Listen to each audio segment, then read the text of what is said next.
সোহান অষ্টম শ্রেণীর ছাত্র। টিকটকে এমন আসক্ত হয়ে গেছে, পড়াশোনা ভুলে গেছে পুরোপুরি।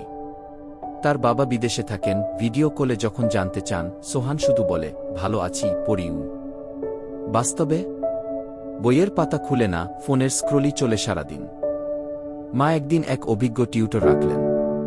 শিক্ষক করা হলেও মমতাময় সোহানের মন জিতে নিলেন। ধীরে ধীরে পড়ায় বসতে শিখল সে। কিন্তু টিকটকের নেশা, সেটা তো আর একদিনে কাটে না। একদিন শিক্ষক তাকে বললেন, আসক্তি থেকে বের হতে চাইলেই সব কিছু একসাথে ছেড়ে দিতে হয় না।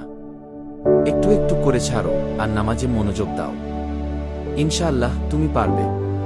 সোহান ধীরে ধীরে নিজের ফোন টাইম কমাতে শুরু করল, নামাজ পড়া শুরু করল।